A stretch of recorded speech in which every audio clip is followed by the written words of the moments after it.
Tenir debout afin de lire la parole du Seigneur. Nous allons continuer ces enseignements sur la puissance des bonnes œuvres. Romains 10, versets 13 à 15. Romains 10, 13 à 15. La Bible nous dit ceci: car quiconque invoquera le nom du Seigneur sera sauvé. Comment donc invoqueront-ils celui en qui ils n'ont pas cru? Et comment croiront-ils en celui dont ils n'ont pas entendu parler? Et comment en entendront-ils parler s'il n'y a personne qui prêche? Et comment y aura-t-il des prédicateurs s'ils ne sont pas envoyés? Selon qu'il est écrit: qu'ils sont beaux les pieds de ceux qui annoncent la paix, de ceux qui annoncent de bonnes nouvelles. Asseyez-vous, s'il vous plaît. Hier, on a parlé sur l'efficacité de la prière, mais aujourd'hui, nous allons revenir sur la puissance des bonnes œuvres. Nous avons défini les bonnes œuvres comme étant des actions d'amour, des actions d'amour, des actes conformes à la volonté de Dieu. C'est ça, une bonne œuvre. C'est une action motivée par l'amour. C'est une action qui est conforme à la volonté de Dieu. Après avoir parlé de l'amour que nous devons manifester envers les veuves, les orphelins, nourrir, vêtir, abreuver les autres, visiter les prisonniers, les malades, ce soir, nous allons parler de l'évangélisation. Nous allons parler sur le fait de soutenir l'évangélisation, soutenir les serviteurs de Dieu, soutenir la mission, les implantations, soutenir la continuité du ministère de Jésus-Christ.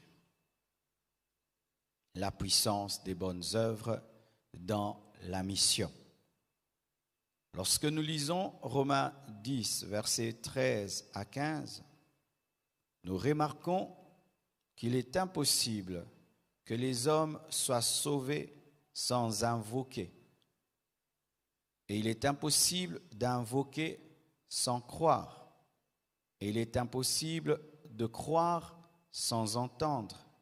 Il est impossible d'entendre sans qu'un homme prêche ou parle.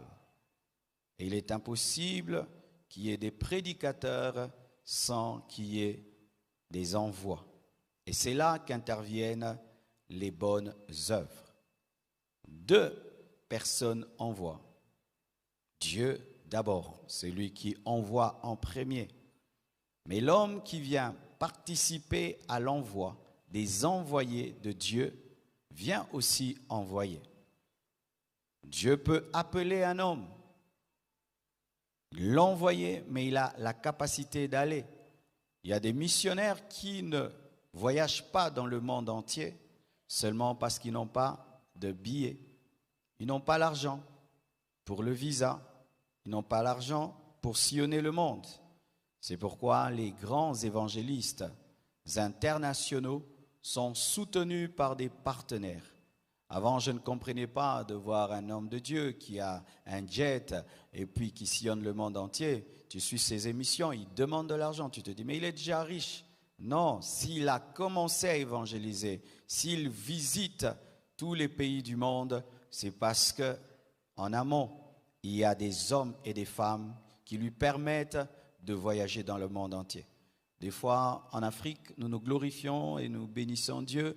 Lorsque nous voyons un missionnaire, il arrive au Congo avec son avion, il prêche et puis il vous donne des livres, il vous donne des Bibles et vous dites « Ah, vraiment, gloire à Dieu, c'est un homme de Dieu rempli d'amour. » Non, il y a des hommes qui ont acheté ces Bibles.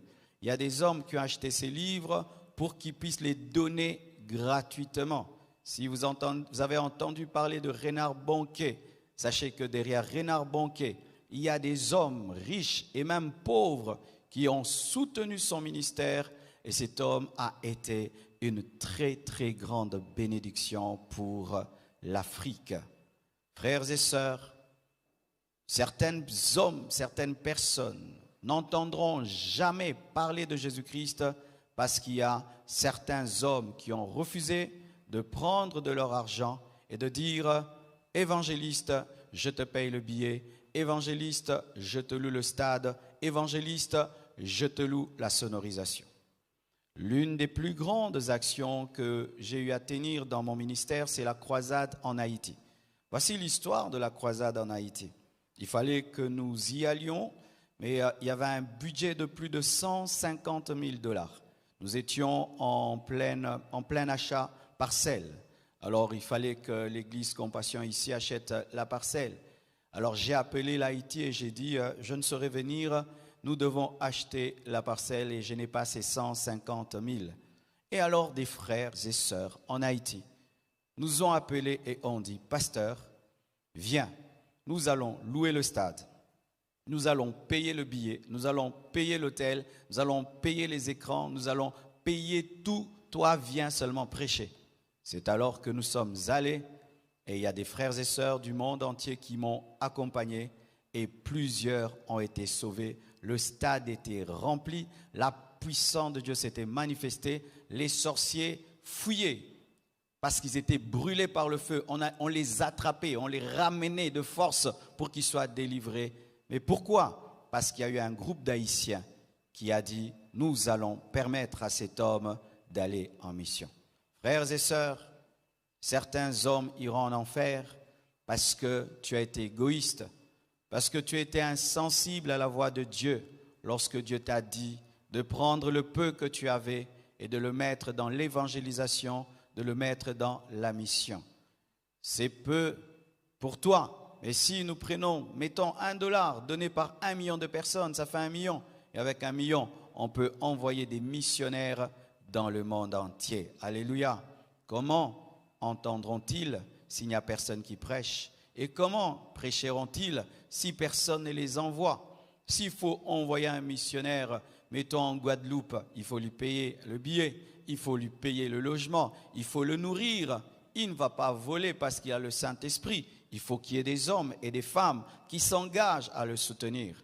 Aujourd'hui, la Compassion, nous avons, je crois, 17 extensions. Mais je vous assure, pour chacune d'elles, je peux vous raconter une histoire. Ce n'était pas seulement l'onction, ce n'était pas seulement la puissance. Il y avait des hommes de cœur qui ont soutenu l'ouverture de ces extensions. Alléluia. Et pas plus tard qu'il y a eu 1 ou 2, 3 semaines pour notre extension de Lumbashi, elle devait trouver un endroit et vous avez donné, on a payé la garantie et ils ont construit en 2 semaines le hangar et là l'église a déménagé et l'église est en pleine croissance. Que Dieu vous bénisse abondamment. Nous n'avons pas seulement prié, nous n'avons pas seulement jeûné, mais celui-ci a donné $1, l'autre 2, l'autre 10, l'autre 100 et on a pu payer la garantie. Et aujourd'hui, les enfants de Dieu sont en train d'adorer, les âmes sont sauvées parce que tu as pratiqué une bonne œuvre. Alléluia. Mais alors, voici une question que les hommes posent tout le temps. Comment le Dieu qui a tout peut demander? Comment le Dieu qui a tout peut demander?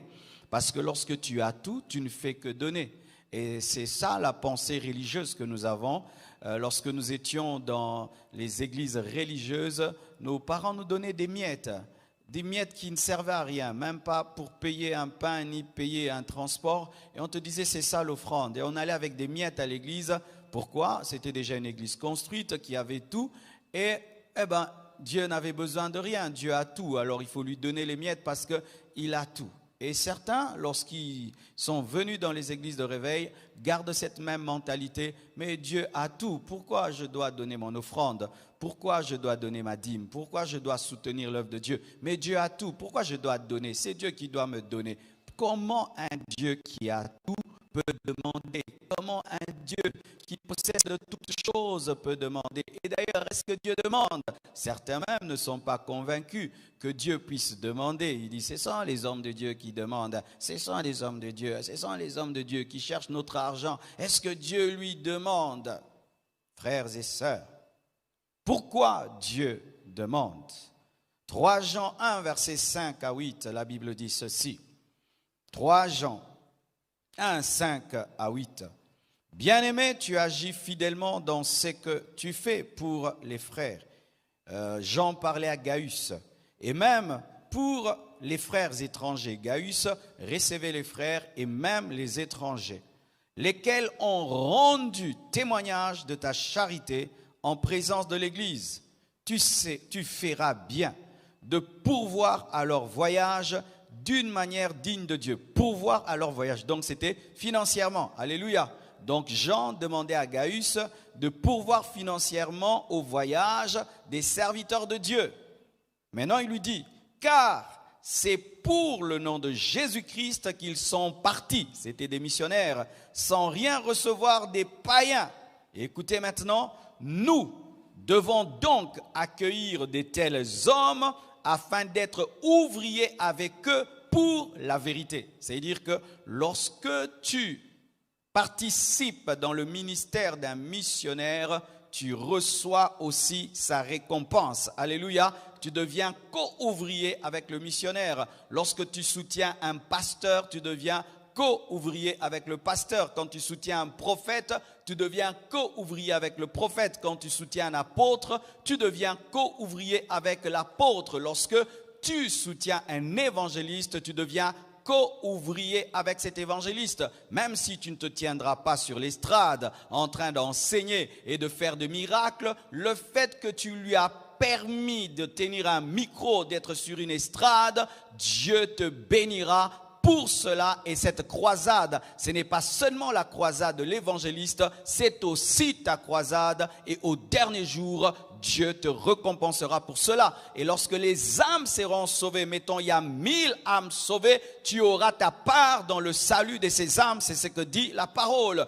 Gaius ne voyageait pas, mais il permettait à des missionnaires de voyager. Et Jean lui dit que tu, en faisant cela, tu seras ouvrier avec eux pour la vérité. Tu seras ouvrier avec eux pour la vérité, même si ce n'est pas toi qui vas prêcher, même si ce n'est pas toi qui vas enseigner, même si ce n'est pas toi qui vas voyager, mais en faisant cela, tu seras ouvrier avec eux pour la vérité. Tu seras participant au travail et tu seras participant à la récompense. Je répète, tu seras participant au travail et participant à la récompense.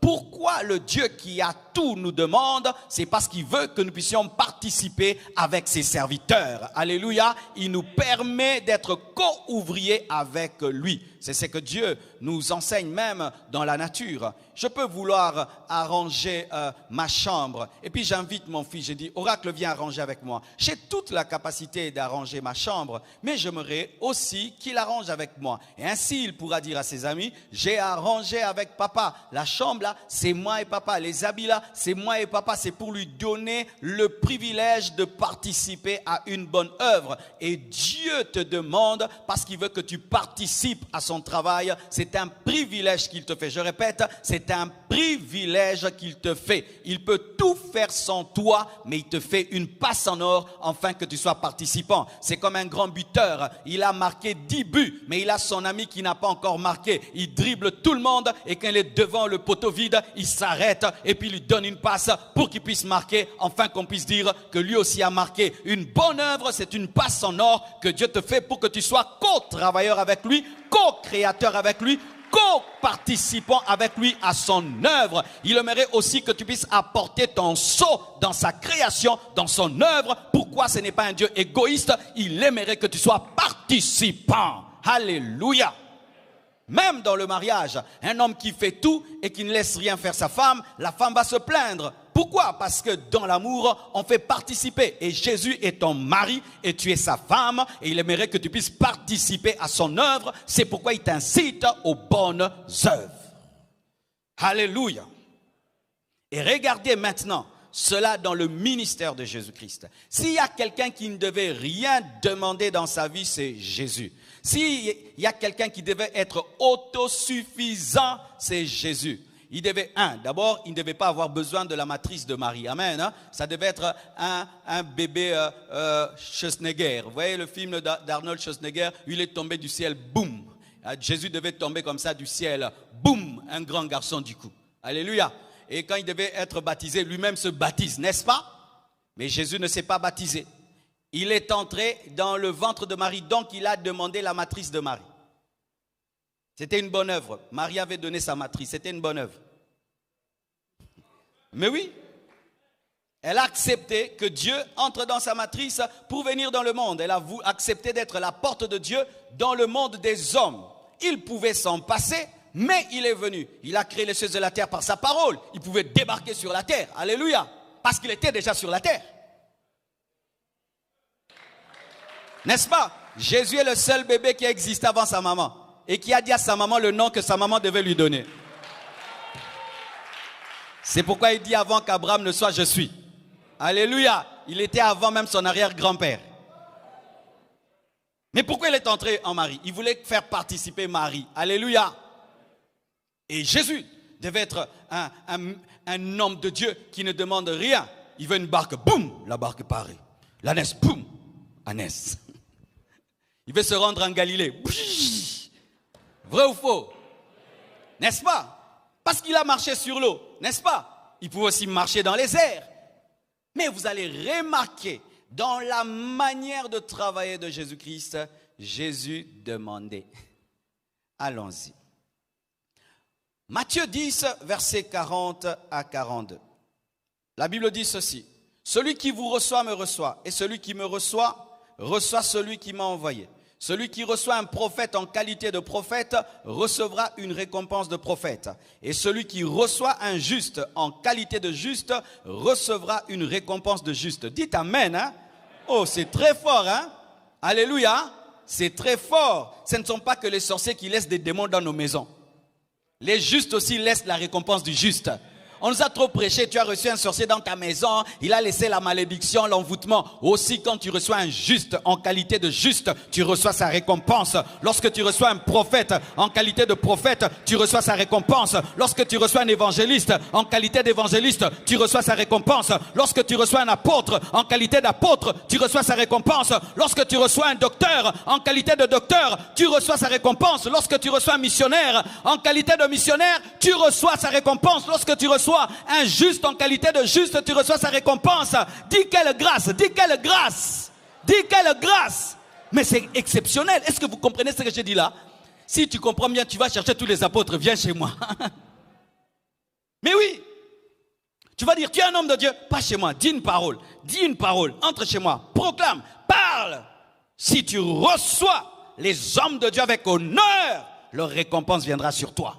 Mais beaucoup d'enfants de Dieu aujourd'hui commencent à mépriser les serviteurs de Dieu. C'est ça le piège du diable. Le diable connaît ce verset. C'est pourquoi il vous amène à mépriser les hommes de Dieu, à mépriser les serviteurs de Dieu, à passer votre temps à parler du mal des hommes de Dieu pour que vous n'entriez jamais dans cette bénédiction.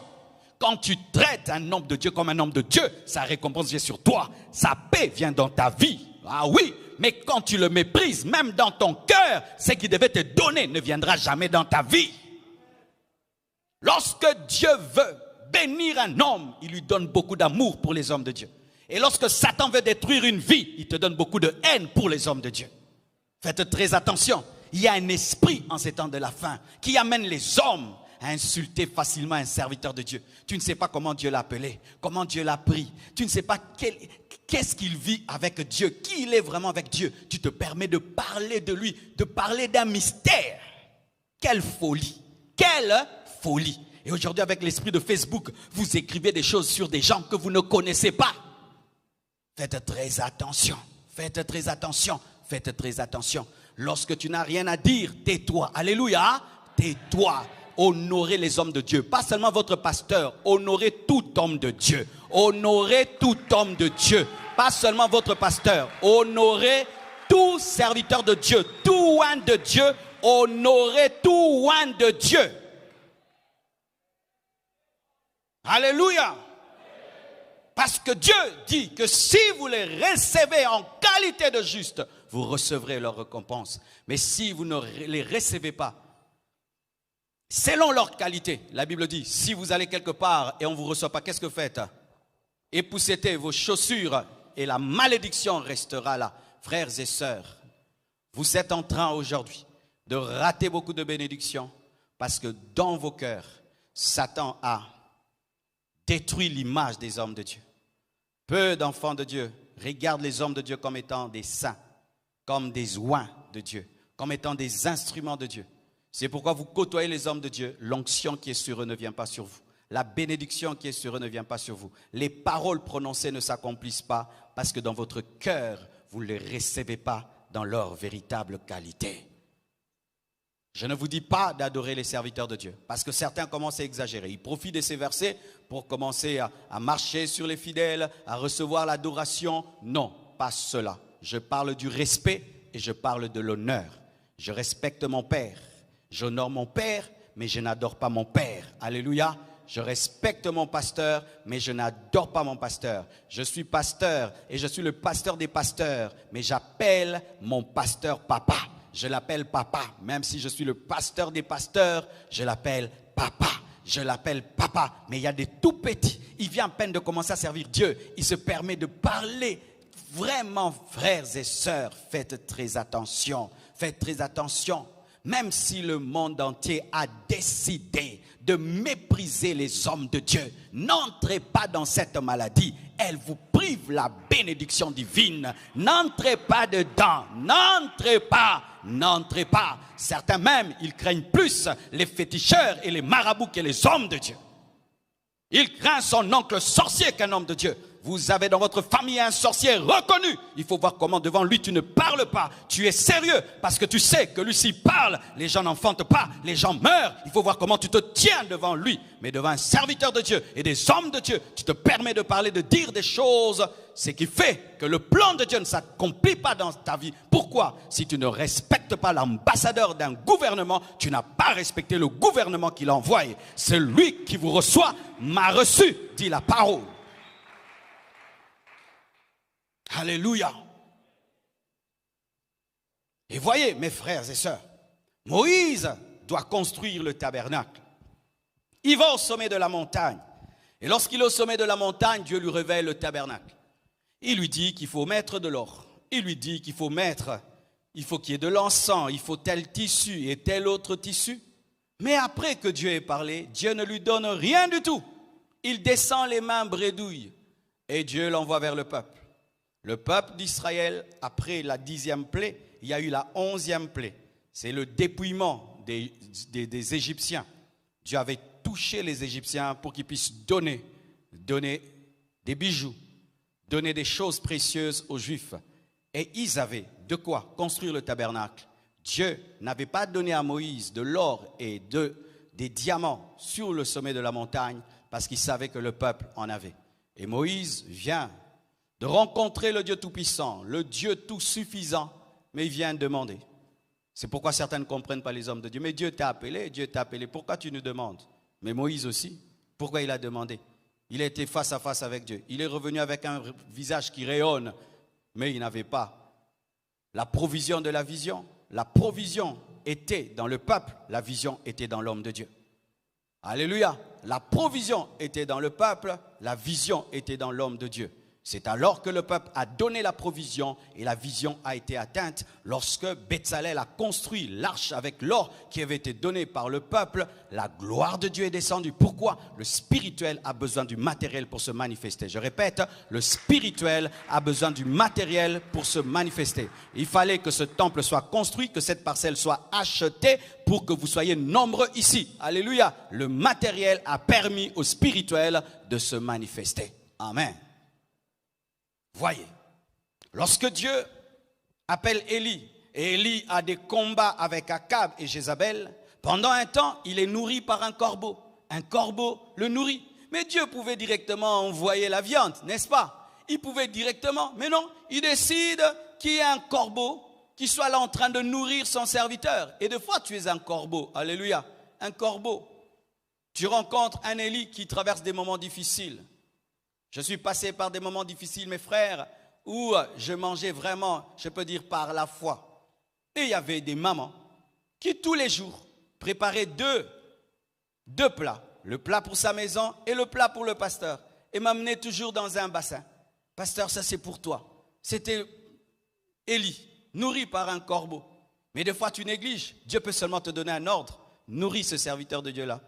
Donne-lui seulement le foufou. Ah, rien que ça. Donne-lui le foufou. Il risque de mourir avant de vivre le plan de Dieu. Alléluia. Ah oui, il y a des femmes à qui Dieu avait ordonné seulement, reçois cet homme de Dieu. Et on m'a donné une chambre sans lit, sans mousse. J'ai pris une mousse, je l'ai mis par terre et je priais là, j'invoquais Dieu là. C'était la mission de cette femme dans ma vie, me donner seulement une chambre sans lit. Écoutez Dieu lorsqu'il vous parle. Écoutez Dieu lorsqu'il vous parle de ses serviteurs. Au milieu de nous, il y a des grands serviteurs de Dieu, mais qui traversent des moments difficiles. Et soient un corbeau. Alléluia. Soit un corbeau. Regardez, il utilise une pierre pour lui donner de l'eau. Il y avait un torrent pour lui. Mais il pouvait aussi lui donner la viande directement. Mais il choisit un corbeau. Alors des fois on dit, mais Dieu l'a appelé, que Dieu prenne soin de lui, que Dieu prenne soin de lui. Pourquoi le Dieu qui donne le torrent ne donne pas aussi la viande directement? Il faut passer par un corbeau. Et le même Dieu encore envoie Éliou chez la veuve de Sarepta, une femme qui n'a rien. Certains ici, Dieu vous a envoyé un serviteur pendant que vous traversiez des moments difficiles. C'est-à-dire, tu es dans une église qui vient à peine de commencer et toi, tes affaires vont mal. Et puis tu entends le pasteur dire, qui va acheter les chaises? Qui va acheter? Et tu dis, oh Dieu, tu ne sais pas que mes affaires sont par terre? Oui, Dieu sait que tes affaires sont par terre. Si tu soutiens l'œuvre là, tes affaires vont se relever. Alléluia, alléluia. Dieu savait que cette femme était veuve. Dieu savait qu'elle n'avait rien. Et Dieu prend le grand prophète qui a très faim. Et l'envoie là-bas. Et écoutez le prophète, il dit, je mange d'abord et toi après. Tu peux dire, quel égoïsme? Non.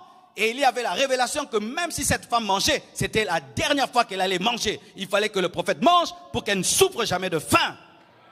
Et je vous assure, lorsqu'on a commencé cette assemblée, j'ai vu des gens amener les chaises de leur maison. J'ai vu des gens rapporter des choses de leur maison. Pasteur, nous mettons là, arrangeons. Ils passaient par des moments difficiles, mais Dieu les a touchés. Et aujourd'hui, cette œuvre est grande et Dieu les bénit certainement.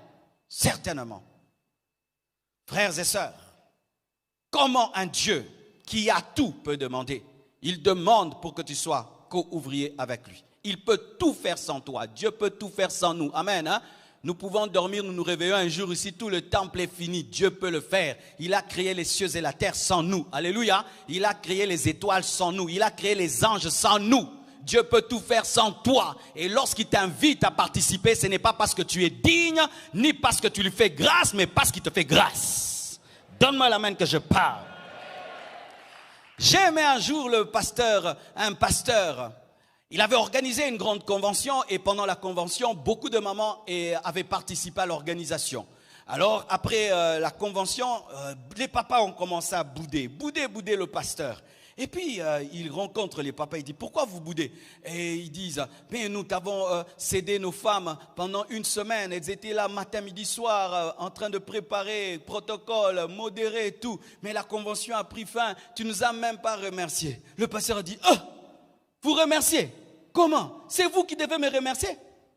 Oh, les papas étaient très étonnés. Nous te remercier? Oui, j'ai fait grâce à vos femmes de travail à côté des oins de Dieu. Mais c'est la vérité. Qui a grâce? Qui trouve grâce? Est-ce que c'est Dieu ou c'est nous? C'est Dieu qui trouve grâce lorsque nous servons? C'est Dieu qui trouve grâce quand nous donnons les offrandes? Ou c'est nous qui trouvons grâce d'avoir un Dieu qui nous permet de lui donner parce qu'il peut aussi refuser nos offrandes? Tu ne fais pas à Dieu grâce. Enlève ça de ta tête. Quoi que tu fasses pour Dieu, tu ne lui fais pas grâce. Il te fait grâce de travailler pour lui. Je ne fais pas grâce à Dieu de prêcher, hein? Non, non. Il me fait grâce de me tenir devant son saint peuple, lavé par le sang de Jésus-Christ. Qui suis-je pour parler à l'église de Dieu? Qui suis-je pour parler à la première dame de Jésus-Christ? Qui suis-je pour parler à la reine de Dieu? Qui suis-je? Frère, lorsque tu ne comprends pas cela, tu voudras qu'on puisse te pousser à faire, alors que lorsque tu comprends que tu as trouvé grâce, c'est toi qui vas implorer la grâce de faire. Oh, donne-moi la main, donne-moi la main, donne-moi la main, donne-moi la main. Alléluia. Regardez encore. Dieu crée les cieux et la terre sans Adam et Ève. Il crée les poissons sans Adam et Ève. Il crée les arbres et tout sans Adam et Ève. Et puis, il crée Adam sans personne. Alléluia. Mais quand il veut créer Ève, il dit non, quand même là je vais faire grâce à Adam. Je vais créer Ève au travers de lui. Mais vous savez que Dieu pouvait créer la femme sans l'homme. C'est pourquoi homme ne soyez pas fier, hein. Bobby Map. Ah ouais. Et vous savez, pour garder les hommes dans l'humilité, la femme a comme origine l'homme, mais sans la femme, l'homme ne peut exister. Tous les hommes sortent des femmes, mais la première femme est sortie d'un homme. Dieu a équilibré pour qu'il n'y ait pas d'orgueil. Ah. Lorsque les hommes deviennent orgueilleux, nous sommes notre origine. Les femmes vont nous dire, vous êtes tous des fils des femmes. Et aussi, quand les femmes disent, nous vous avons enfanté, nous allons dire aussi, vous aussi vous êtes sortis là. Équilibre. Dieu seul est digne de recevoir l'honneur, la gloire, la force, la puissance, parce qu'il est à la fois l'origine, alléluia, et la source. Dieu seul est digne de recevoir la gloire. Mais Dieu pouvait créer la femme sans l'homme et créer l'homme sans la femme. Parce que le premier homme a été créé sans la femme. Et il crée l'homme et la femme. Il pouvait déjà donner le nom au singe, à l'éléphant. Mais là, il les laisse sans nom. Il laisse des animaux sans nom. Pourquoi? Pour qu'Adam puisse compléter. Il veut seulement que tu sois qu'ouvrier. Est-ce que Dieu était devenu bête, était incapable de donner les noms? Il laisse ça. Il pouvait terminer, mais il laisse seulement l'homme compléter. Il a dribblé le terrain vide. Ah, passe. Et est-ce qu'Adam maintenant va se glorifier? Seigneur, qui a donné le nom au lion? Qui a donné le nom? Dieu dit vraiment, toi tu es fou. Hein? Je fais tout ça sans toi et maintenant tu viens t'enorgueillir rien que pour avoir donné des noms. Lorsque Dieu te demande de faire une chose, il te fait grâce. Quand il te dit de prendre soin des pauvres, il te fait grâce. Quand il te dit de prendre soin des orphelins, il te fait grâce. Quand il te dit de prendre soin des pasteurs, il te fait grâce. Quand il te dit de prendre soin des prisonniers, il te fait grâce. Quand il te dit de prendre soin des aveugles, des sourds, il te fait grâce. Quand il te dit de prêcher l'évangile, il te fait grâce. Quand il te dit de soutenir son œuvre, il te fait grâce. Si tu comprends seulement ce message, tu vas entrer dans l'humilité. Tu vas entrer dans l'humilité. Tu ne te glorifieras de rien et de rien du tout parce que tout peut se faire sans toi. Quand j'étais au début de l'église et je faisais des appels de fonds pour acheter un drum, pour acheter une guitare, acheter le piano. Et je disais aux gens, donnez-moi maintenant que je vous demande l'argent pour le piano. Vous savez, il y aura des temps, je ne demanderai pas l'argent pour un piano. Il y aura 10 pianos, 20 pianos. Et c'est vrai, aujourd'hui on ne demande plus l'argent pour un piano. On appelle seulement, frère, envoyez, ça vient. Frère, on envoie seulement la photo du piano, le piano vient. On envoie la photo du mixeur, le mixeur vient. Mais avant, il fallait des cotisations de 6 mois pour un mixeur. Ceux qui étaient là avaient la grâce qui ait besoin du mixeur. Comme vous avez la grâce d'avoir un chantier. Parce que ceux qui viendront, il n'y aura pas de chantier. On ne leur demandera jamais l'argent pour la toiture.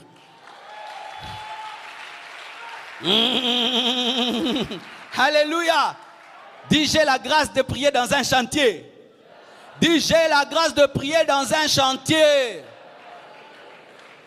Ceux qui viendront, ils vont trouver maintenant des appels de fonds. Maintenant, nous devons finir l'université. Qui va donner pour l'université? Et ceux qui vont venir, on va leur dire, maintenant nous allons construire l'hôpital. Ils vont entendre parler de l'hôpital, mais ils n'entendront pas parler du temple parce que toi, tu auras déjà fini. Tu as la grâce de prier dans un chantier. Tu as la grâce de prier dans un chantier.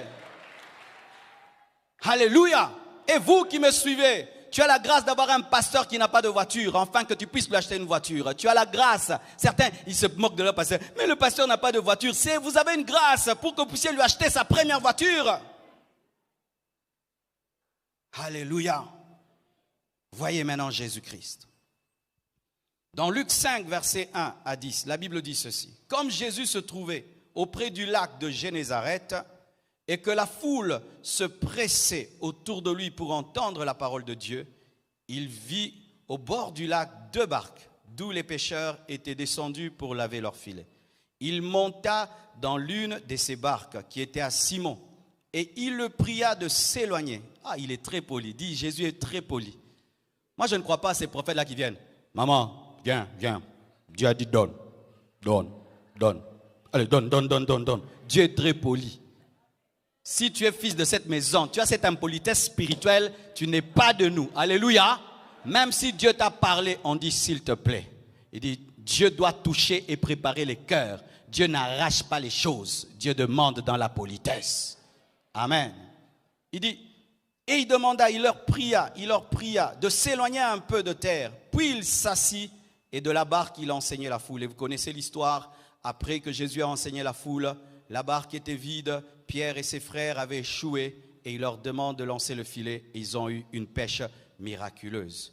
Mais Jésus pouvait prêcher dans l'espace, n'est-ce pas? Jésus pouvait prêcher sur l'eau, il était déjà capable de marcher sur l'eau. Mais non, il demande une barque. Pourquoi? Pour permettre seulement à Pierre d'entrer dans l'histoire. Il pouvait prêcher sur l'eau, il pouvait prêcher dans l'espace. Il a connu l'ascension, il pouvait prêcher dans l'espace. Mais il voit un homme qui est en train de se battre et qui échoue. Il dit, ok, je vais combiner son échec avec mon succès. Alléluia. Pierre était un 0 et Jésus était number 1. Et quand le 1 vient à côté du 0, ça fait 10. Et Jésus qui est le 1 s'est approché du 0 de Pierre. Et Pierre est devenu 10. Il a eu une pêche miraculeuse. Frère, quand tu vis des problèmes, c'est la meilleure occasion pour faire des bonnes œuvres. C'était une barque vide. Il pouvait dire à Jésus, je n'ai rien à ramener à mes enfants. Je n'ai pas le temps pour des vaines prédications. Mes enfants ont faim, mon entreprise va mal. Mais pendant que tout allait mal, il a cédé la barque à Jésus et il a attendu que Jésus-Christ finisse. Ça, c'était une révélation. Et Jésus lui dit, vous serez plus des pêcheurs de poissons, mais vous deviendrez des pêcheurs d'hommes, car lorsque tu te connectes à l'onction d'évangéliste, tu reçois l'onction de l'évangéliste. Lorsque tu te connectes à l'onction d'un homme de Dieu, cela vient sur toi. Et il y a beaucoup d'hommes et de femmes qui ont commencé d'abord par soutenir des prédicateurs et sont devenus des prédicateurs. Ils ont commencé par soutenir des prophètes et ensuite ils ont commencé à prophétiser. Avant de devenir le remplaçant de Moïse, tu dois le servir et lui donner de l'eau. C'est alors que l'onction qui est sur lui tombera sur toi. Ton problème, tu veux directement faire alors qu'il faut d'abord servir avant de faire.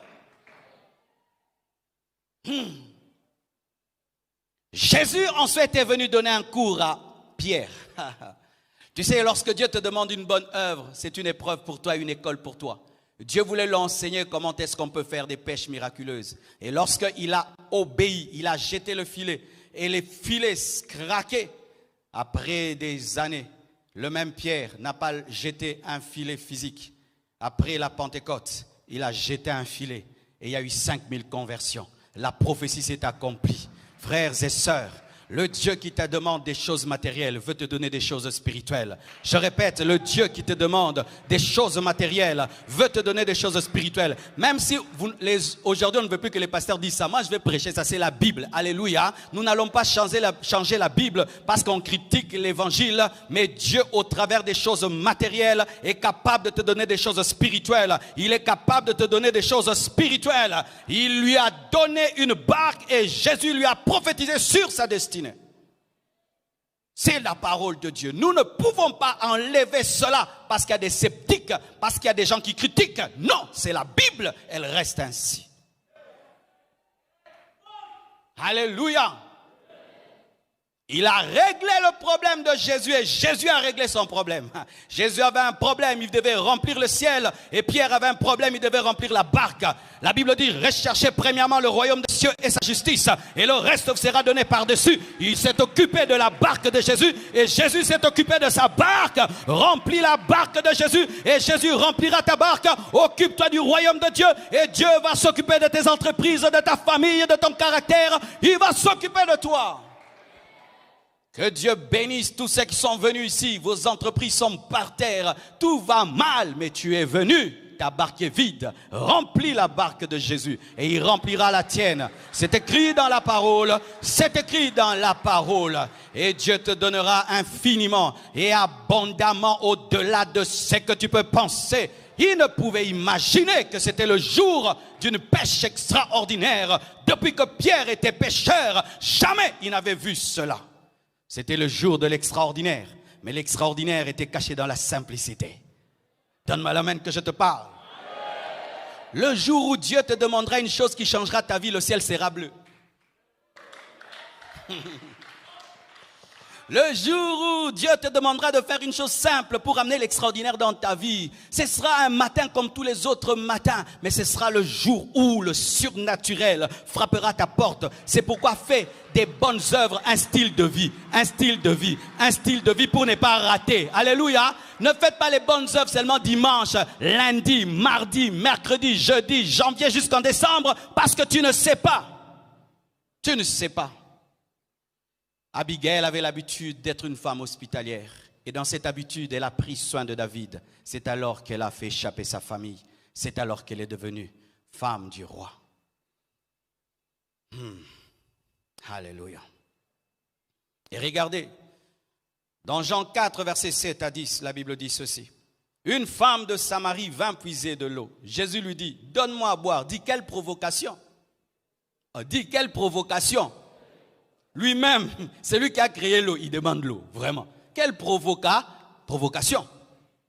J'aime faire ça à mes enfants des fois.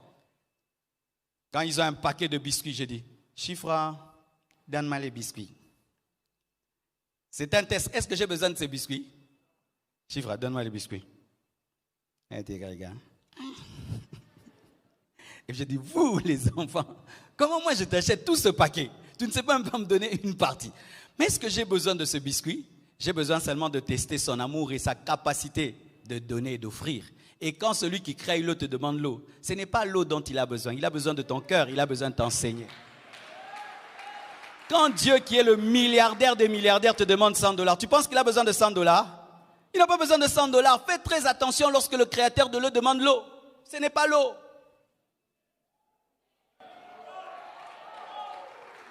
Lorsque le Dieu qui dit tu ne tueras pas te dit de tuer Isaac, il cherche quelque chose d'autre. Il ne cherche pas Isaac, il cherche ton cœur. Faites très attention. Alléluia. Dieu qui n'a même pas besoin d'une voiture, il te dit donne la voiture. Est-ce que Dieu va la conduire? Le jour que Dieu m'a dit prends ta voiture, donne à tel. Oh. Mes frères, ce n'était pas qu'il avait besoin d'une voiture, il voulait seulement m'amener à un autre niveau. Cette voiture n'était plus de mon niveau, mais moi j'étais attaché à ça. Lui voulait mieux. Tu vois ta Mazda là que tu aimes beaucoup, ta Mazda là que tu démarres tous les jours.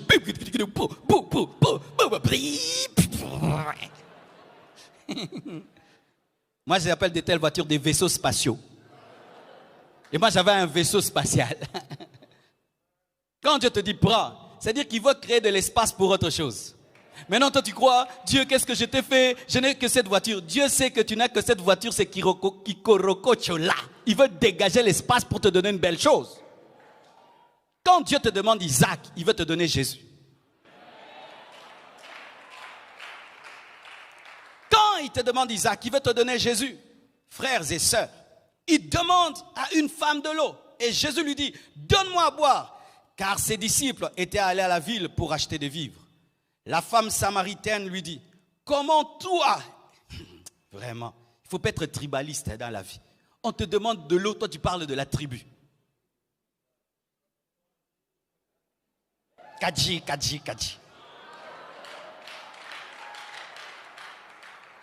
J'aime pas l'église des gens qui, au lieu de poser des questions sur les noms des autres, posent la question sur la tribu. On sait Kolonini.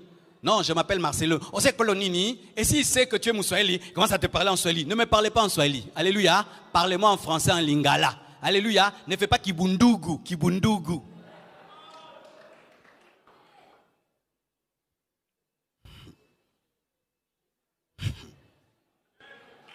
Des frères même à l'église, pour épouser une sœur, tu tiens compte de la tribu. En Jésus, il n'y a ni grec, ni juif, ni grec, ni juif, ni grec, ni juif. Tu peux être Moulouba, tu épouses une Moulouba. La Moulouba là te fait souffrir, mais tu épouses une femme du Bandundu. Elle te traite avec honneur, avec respect. Tu n'as pas besoin d'épouser une femme de ta tribu ni de ta race. Tu as besoin d'épouser la femme de ta destinée. La femme de ta destinée. Que Dieu te délivre du tribalisme au nom de Jésus-Christ de Nazareth. Tu es en train de rater des bonnes œuvres parce que tu es tribaliste. Tu ne soutiens que les gens de ta tribu. Tu n'aides que les gens de ta tribu. Tu n'engages que les gens de ta tribu. Tu n'élèves que les gens de ta tribu. Tu n'as confiance qu'aux gens de ta tribu. Alors que Dieu peut te bénir au-delà de ta tribu. Frère, les hommes de la même tribu de Jésus l'ont crucifié. Mais nous les Congolais, nous l'élevons, nous l'adorons, nous le magnifions, nous le célébrons. C'est pourquoi Jésus n'est pas tribaliste. Sortez du tribalisme. Ce pays est détruit à cause du tribalisme. Ce pays est détruit à cause du tribalisme. Quand c'est le tour des Baswahili, ils détruisent tout ce que les Bangala ont fait. Quand c'est le tour de la Babalouba, ils détruisent tout ce que les Baswahili ont fait. Quand ce sera le tour des Bakongo, ils détruisent ce que les Balouba ont fait. Nous sommes fatigués des Balouba et des Baswahili. Nous sommes fatigués de cela. Nous voulons des Congolais et des Congolais.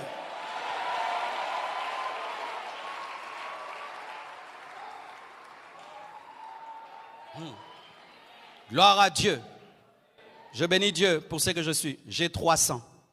300, je ne vais pas les citer ici, vous allez me brûler. Mais j'ai 300. Et 300 bizarres. Je ne dirai rien. Gloire à Dieu.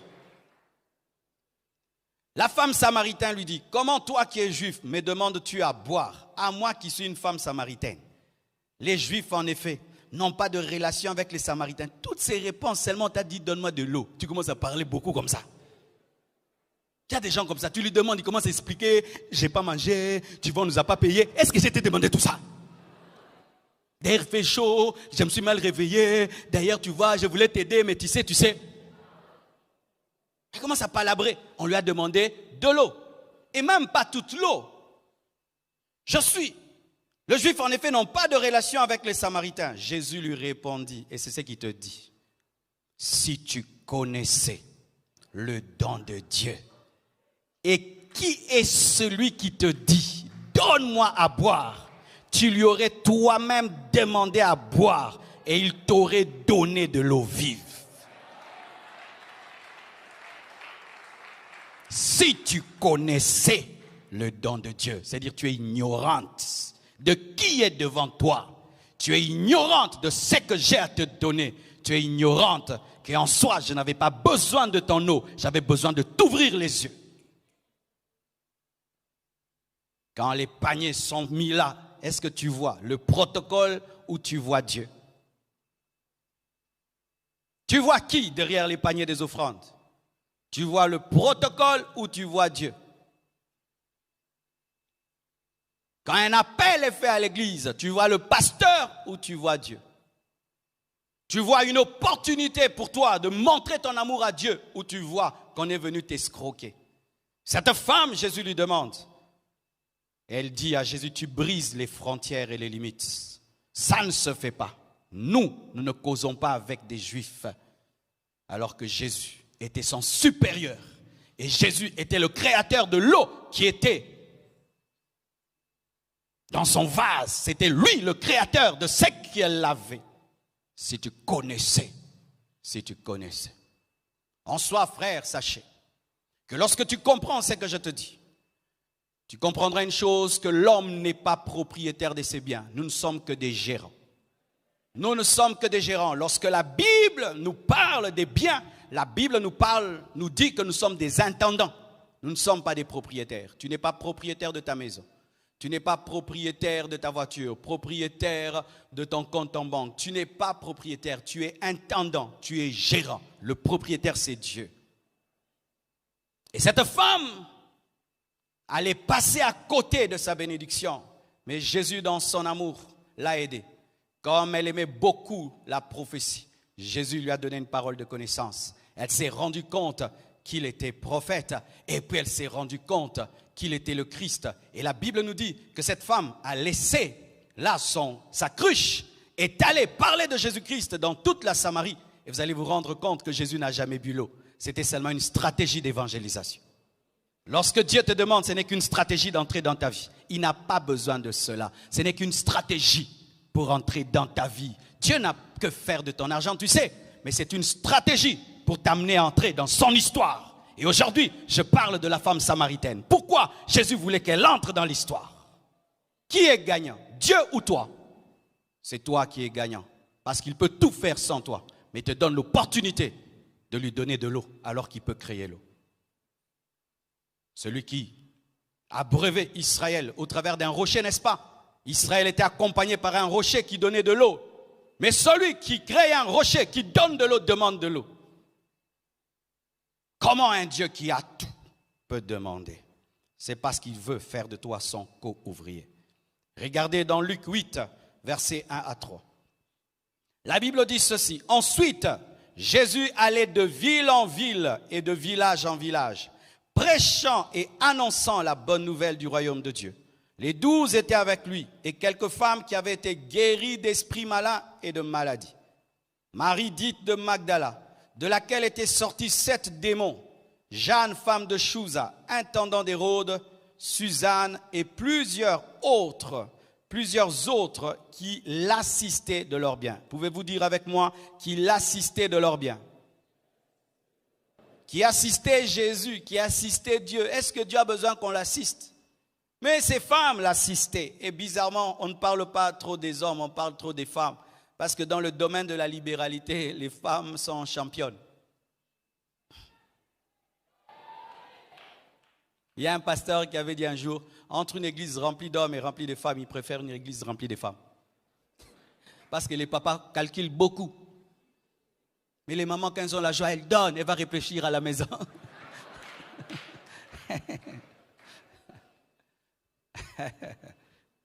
Mais ce n'est pas le cas dans cette église. Hein?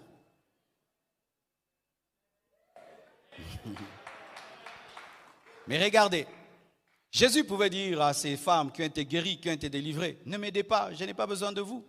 Quand j'étais délivré, est-ce que tu m'as aidé? Moi, je suis le Fils de Dieu, je n'ai besoin de rien. Non, le grand Jésus, quand il allait de ville en village, il avait toute une troupe de femmes derrière lui qui lui donnaient à manger, qui lui donnaient le vêtement, qui l'aidaient à avoir un lieu. Oui, c'est écrit dans la parole. Jésus pouvait dire, je n'ai pas besoin de vos biens. Mais ces femmes l'assistaient. Pourquoi? Jésus voulait qu'elles entrent dans l'histoire. Il pouvait tout faire sans elles. Dieu t'a délivré. Qu'est-ce que tu fais pour lui en retour? Dieu t'a guéri. Qu'est-ce que tu fais en retour? Je vois des gens qui vont dans des hôpitaux. Ils dépensent 2000, 3000 $ pour leur guérison. Un jour, tu es venu dans cette église. Rien qu'une prière, tu étais guéri. Et tu as dit gloire à Dieu. Point barre. Quand Dieu te bénit, qu'est-ce que tu fais pour lui en retour? Ces femmes étaient délivrées, ces femmes étaient guéries. Elles n'ont pas seulement dit « Merci Jésus ». Non, elles ont soutenu le ministère de cet homme. Elles ont soutenu le ministère de Jésus. Nous aimons rendre grâce, rien qu'en écrivant. Je bénis Dieu, j'avais cherché le travail et Dieu m'a béni. Amen, hein? Seulement amen, hein? C'est tout. Amen, hein? Amen, amen, hein? Tu étais un chômeur, tu n'avais rien. La seule chose que tu donnais à Dieu, c'était les danses et la transpiration, nous comprenons. Chômeur, donnez vos danses et vos transpirations, pas de problème. Mais maintenant, tu pries, Dieu te donne un travail, tu as un salaire, tu continues avec la danse et la transpiration. Non, non, non. Là, tu es un escroc spirituel. Donnez-moi la main, je suis venu parler. Tu es terrible, mon frère, hein? Tu avais 15 ans dans cette église, tu donnais une offrande de 500 francs. Tu as maintenant 20 ans, 500 francs. 25 ans, 500 francs. Tu t'es même marié, 500 francs. Tu as des enfants, papa, 500 francs. Et tu travailles, 500 francs. Vraiment, quand tu te regardes et tu regardes tes offrandes, est-ce que ça t'honore?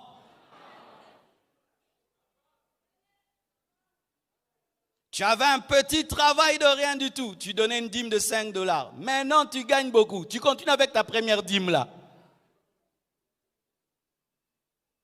Un jour, je suis allé prêcher à Matadi. C'était l'heure des offrandes. Et il y avait le panier là. Alors, il y avait un papa très très bien habillé. Waouh, je vous assure, des chaussures jusqu'aux cheveux, c'était grave. Et lui, il a donné avant nous tous. Et moi, je suis allé après lui. Le panier était tellement vide que je devais quand même voir ce qui était dedans. Ce n'était pas volontaire, c'était accidentel.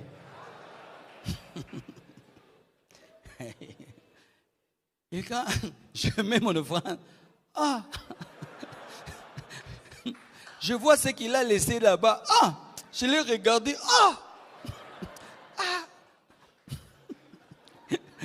On a cocanité.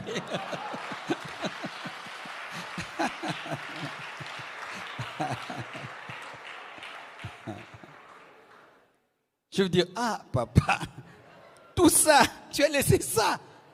Non. Comment tu peux venir à l'église? Tu laisses une voiture dehors, tu es parfumé, tu as tes clés, tes 3 téléphones. Vous aussi, vous avez 3 téléphones comment vraiment? 3.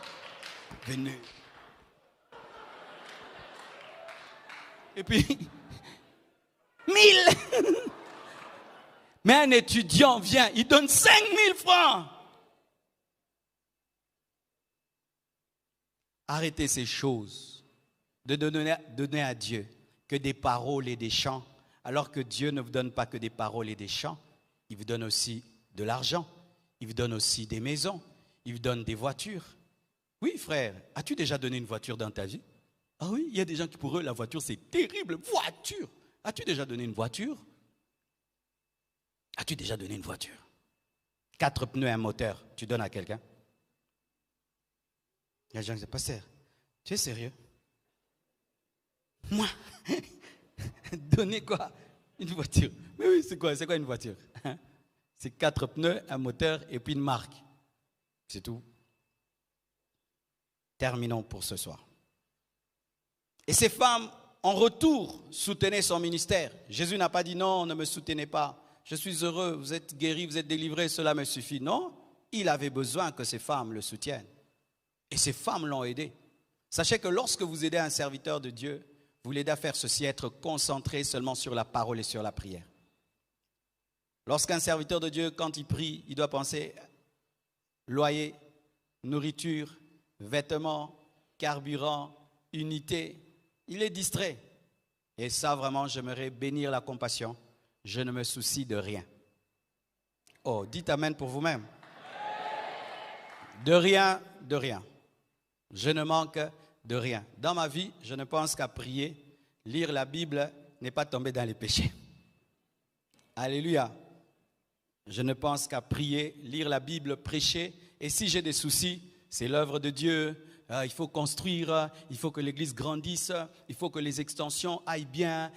Tel frère a péché, telle sœur est malade. Ce sont mes soucis. Mais en dehors de ça, je n'ai pas des soucis, des choses de la vie, manger, m'habiller, voiture, maison. Je n'ai pas ces soucis-là et c'est en votre honneur. C'est votre honneur, pas votre jalousie. C'est votre honneur. Amen. Hein? Pas votre jalousie. J'ai dit c'est votre honneur d'être arrivé à un niveau où vous avez débarrassé votre pasteur de tous les soucis de la vie. Et si je ne le dis pas, je suis un ingrat. Amen. Hein? De tous les soucis de la vie, je n'en ai pas. Mon souci, c'est connaître Luc. Apocalypse. C'est pourquoi quand je viens te prêcher, je te prêche. Et je rentre, je sais que je vais manger.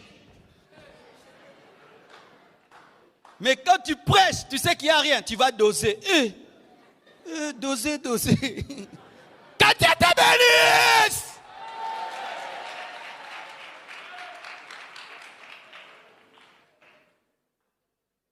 N'est-ce pas que quand tu vas voir ton père, il a une télévision, il a des chaises, il a une voiture, tu as la paix?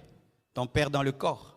Pourquoi vous n'êtes pas heureux quand c'est votre père spirituel? C'est démoniaque, satanique, ces cœurs-là. Mais tout enfant de la compassion, il est heureux que son pasteur ne pense qu'à prier pour lui, le bénir. Alléluia! Qu'on insulte les pasteurs comme on veut, sois fier de cela et je t'assure, Dieu te bénira parce que tu as mis son serviteur dans des conditions de concentration. Alléluia! Terminons aujourd'hui cette première partie.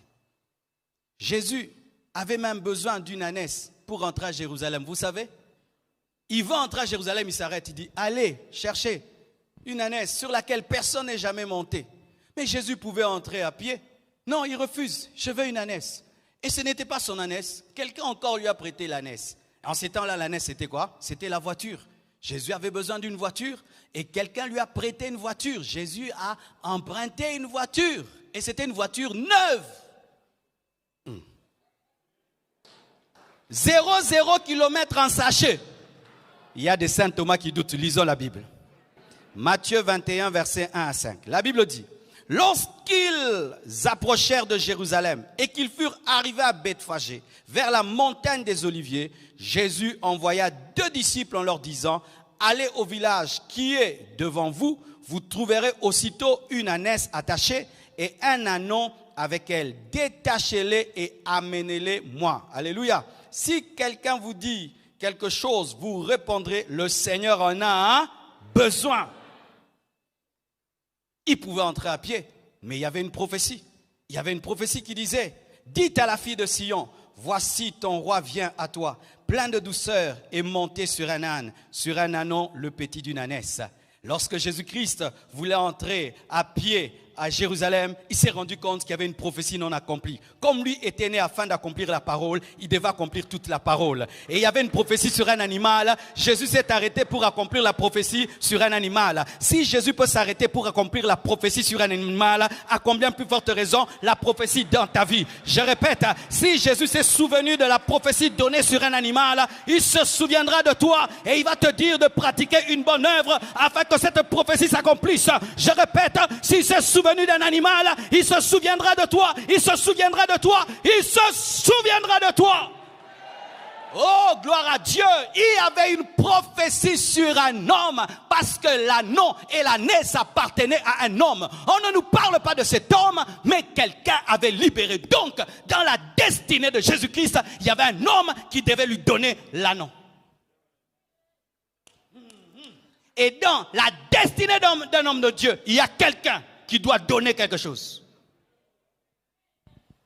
Lorsque Dieu appelle un homme de Dieu, il donne des prophéties à des hommes. Et quand tu obéis à la prophétie, tu permets à Jésus d'entrer à Jérusalem. Oh mes frères, il fut un temps, quand on a commencé l'église, c'était dur, c'était bloqué. Je prêchais sous le soleil. Sous le soleil, après le culte, j'étais tout rouge. Ma peau s'abîmait, ma peau s'enlevait. Et je revenais dimanche après dimanche. Je prêchais sous le soleil. Et puis un homme, un jour est venu à l'église. Il m'a écouté. Et puis il m'a dit, après le culte, pasteur, qu'est-ce qu'il faut pour tolérer tout ça? Frère, personne ne m'avait dit ça. J'ai dit qu'il blaguait. J'ai cru qu'il blaguait. J'ai dit quoi? Il dit, qu'est-ce qu'il faut pour tolérer tout ça? J'ai dit, je ne sais pas. Je suis allé poser des questions et je lui ai dit, il faut autant. Cet homme a dit, pasteur, je vais le donner. Et je suis allé le voir. Cet homme a ouvert son sac. Il a sorti de l'argent et j'ai pu prêcher avec concentration sans brûler ma peau. Je vous assure, cet homme, même s'il n'est pas ici, fait partie de l'histoire de cette église. Et peut-être même plus que vous qui êtes là, alors que les conditions sont réunies. Cet homme est venu, il a vu un jeune garçon tout mince, prêchant sans micro, mais il a cru en lui. Lorsque Jésus veut entrer à Jérusalem, il y a un homme qui a des ânons. Il y a un homme qui a des ânesses. Il y a un homme qui doit aussi participer afin que la prophétie s'accomplisse. Tu as une part dans l'accomplissement de la prophétie. Quand nous disons cette année nous serons à 10 000 membres, il y a ta part. Tu dois gagner quelqu'un. Tu dois soutenir quelque chose. Nous payons la télévision. Nous payons sur Enseigne-moi. Nous payons sur B1. Je vous assure, si je vous dis les factures que cette église paye à la fin du mois, c'est terrible. Terrible. Mais pourquoi nous arrivons à le faire? Il y a des hommes et des femmes qui ont décidé que l'église avance. Frères et sœurs, si le Fils de Dieu, qui a créé l'âne, qui a créé l'ânon, a demandé. Le Fils de Dieu, le jour qu'il a voulu instaurer la Pâque, il a demandé la chambre haute. Il a dit, allez, vous allez trouver un homme qui porte une cruche. Suivez-le. Jésus a eu besoin d'une salle. Il y a des églises qui doivent naître dans ta maison. qui doivent naître dans ta parcelle. Tu es comme cet homme qui portait la cruche. Il y a des extensions qui doivent naître dans ta parcelle et dans ta maison. C'est ça l'homme qui porte la cruche, qui permet à Jésus de célébrer la Pâque. Ce n'était pas sa chambre, c'était la chambre de Jésus. Et Jésus en avait besoin qu'un seul jour. Mais il a instauré quelque chose qui bénit le monde jusqu'à aujourd'hui. Même pour être enterré, Jésus a eu besoin qu'on puisse lui prêter un sépulcre. Vous savez que lorsque Jésus-Christ était à la croix, il n'y avait pas où l'enterrer. Mais Joseph d'Arimathée est venu. Il a demandé son corps. Il avait des relations. Ce n'est pas mal d'avoir des relations. Il faut un Joseph d'Arimathée qui a le droit de te faire descendre et de bien t'enterrer. Même si tu es mort avec les brigands, tu es enterré comme un riche. Et cet homme avait préparé pour sa famille, parce qu'en ce temps-là, les Juifs achetaient un sépulcre pour eux, pour leur famille. Et les riches, c'était vraiment des choses qui leur coûtaient cher. Ils investissaient dans cela. Mais cet homme a enterré Jésus, qui l'a précédé dans le séjour de mort et qui a ouvert la porte du paradis. Et si je peux parler comme un homme, aujourd'hui, les hommes vont en Israël pour visiter le tombeau de Jésus. Nous ne savons pas si c'est le vrai ou le faux tombeau de Jésus. Supposons que ce soit le vrai et que la famille de Joseph d'Arimathée soit vivante. Combien cette famille aura en termes seulement de tourisme et d'archéologie? Frères et sœurs, le Fils de Dieu a eu besoin même qu'on lui prête un tombeau, qu'on lui prête une ânesse, qu'on lui prête une chambre haute. Et même un jour, il devait payer l'impôt. Il a eu besoin d'un poisson pour payer l'impôt. Il y a deux doctrines à ce sujet. Certains disent qu'il a placé l'argent dans le poisson, mais d'autres disent qu'en ce temps-là, beaucoup de navires marchands connaissaient des naufrages. Et des fois, il y avait des pièces et les poissons avalaient les pièces. Et ce poisson a donné une offrande. Mais oui, les animaux aussi donnent des offrandes, vous savez. Le poisson qui avait avalé Jonas avait donné l'offrande. Quand Dieu lui a dit, libère Jonas, il a libéré Jonas. Et vous savez même, le lion qui a refusé de manger Daniel, il avait donné l'offrande, il a refusé de manger Daniel et il a récolté tous ses ennemis, il les a mangés. Si les animaux donnent les offrandes, il y a des humains,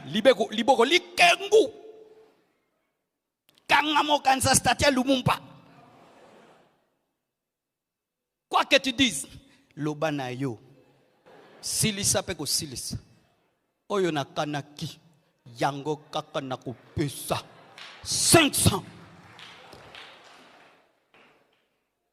Les rabbis ne changeaient pas.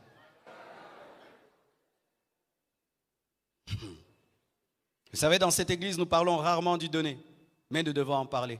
Parce que c'est toute la parole de Dieu qui doit être prêchée dans une église, pas prendre une partie et garder l'autre.